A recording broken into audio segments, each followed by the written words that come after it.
Doon ko nalaman ang lahat. Si Aling Cora raw, dati ring may pamilya. Pero sunod-sunod silang namatay. At sa bawat libing, may itim na kandilang nakasindi. Ang huli niyang sinabi noon, kung hindi ako masaya, walang dapat maging masaya. Isang gabi, Tito Ike, habang nagdadasal ang nanay ko, bigla siyang napasigaw. May itim na marka sa dibdib niya, parang kamay. At sa labas ng bahay, may 4 na kandilang sabay-sabay na nagliyab. Sinabi ng albularyo, 4 na sinde, may isa pang kukunin. Nagtanong ako, paano po ititigil? Sumagot siya, may kapalit.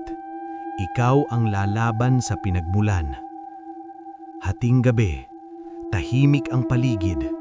Pumasok ako sa bakuran ni Aling Cora. Sa loob ng bahay niya, may altar na puro itim na kandila. Sa gitna, may larawan ko.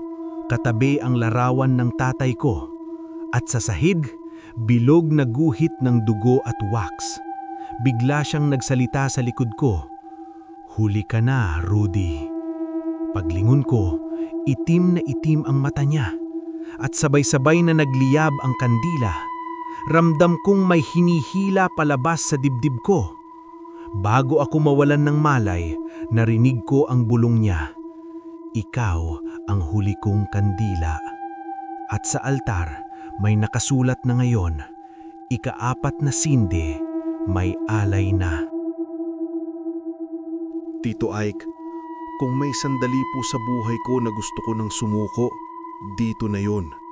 Kasi minsan, kahit tama ang ginagawa mo, may kukunin pa rin sa iyo ang dilim. Nagising ako na nakagapos. Amoy kandila, amoy dugo, amoy galit. Nasa loob ako ng bahay ni Aling Cora. Sa paligid ko, 5 itim na kandila, lahat ay nakasindi. Sa gitna, nakaluhod siya. Tumingin siya sa akin, Tito Ike, at ngumiti. Alam mo ba kung bakit kayo? Hindi dahil mayaman kayo, kundi dahil kontento kayo. Parang sinaksak ang dibdib ko. Samantalang ako, araw-araw kong kinain ang inggit. Kinuha niya ang kandila, ang ika-5. Ito na ang huli, sabi niya. Kapag natunaw ka, akin na ang buhay mo. Ramdam kong hinihigop ang lakas ko, nanlalamig ang kamay ko, nangingitim ang paningin ko. Biglang bumukas ang pinto. Pumasok ang albularyo. May hawak na asin, rosaryo at puting kandila. Sumigaw siya. Hindi sa kandila ang laban, nasa loob. Sinindihan niya ang puting kandila at binasag ang tisa sa mga itim. Sumigaw si Aling Cora. Sinabi ng albularyo sa akin, Rudy, kung gusto mong mabuhay ang nanay mo, may kapalit. Tinanong ko, ano po? Tahimik siya sandali. Isusuko mo ang kalahati ng buhay mo. Hindi na ako nag-isip. Sumigaw ako, kunin niyo na. Huwag lang ang nanay ko. Biglang namatay ang apoy ng kandila. Napasigaw si Aling Cora at ang ika-5 kandila pumutok. Nang magliwanag ang paligid, nakahandusay si Aling Cora. Matanda na siya, payat, parang naubos. Sa tabi niya, ang kandila, abo na lang. Bago siya tuluyang pumanaw, bumulong siya sa akin. Hindi pa tapos. At sa dingding, kusang lumitaw ang marka.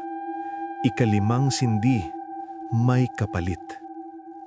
Pag-uwi ko, Tito Ike, buhay ang nanay ko. Pero pagtingin ko sa sarili ko sa salamin, may puting hibla na ang buhok ko. Isang mata ko, parang laging pagod. Sabi ng albularyo, kalahati na ang kinuha. Akala ko tapos na, pero nang gabing iyon, may nakita akong isang natitirang kandila sa harap ng bahay namin.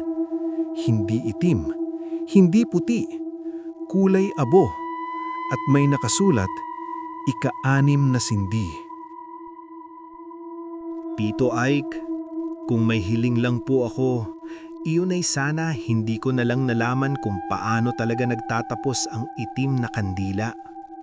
Dahil kapag umabot na sa huli, wala nang panalo. May natitira lang. Magdamag akong gising. Nakatayo sa harap ng bahay namin ang kandilang kulay abo. Hindi siya nakasindi, pero ramdam ko, humihinga siya. Parang naghihintay. Dumating ang albularyo bago mag-umaga. Pagkakita niya sa kandila, napailing siya. Ito na ang huli, sabi niya. Hindi na to para pumatay. Tinanong ko, para saan po? Sumagot siya, para pumili kung paano ka mabubuhay. Sinindihan niya ang kandila.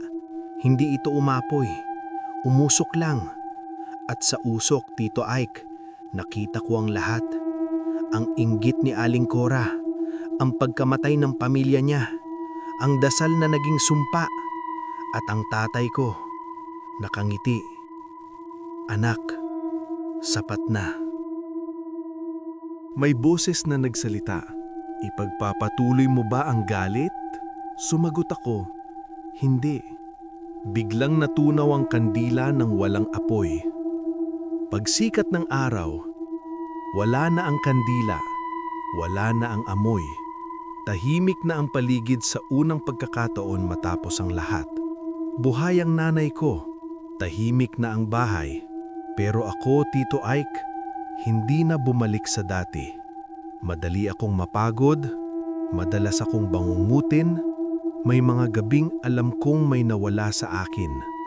Sabi ng albularyo, hindi ka sinira, binago ka. Kaya po ako nagkwento, Tito Ike, hindi para takutin, kundi para magbabala. Hindi lahat ng inggit ay salita. Minsan, kandila. At hindi lahat ng sumpa ay sigaw. Ang iba, bulong lang. Ako po si Rudy, 26 years old, taga Calamba, Laguna. Simple lang po ang buhay namin. At ngayon alam ko na, hindi pala lahat ng nakangiti sa'yo, masaya para sa'yo. At kapag may nakita kayong kandila na hindi ninyo sinindihan, huwag ninyong hahawakan.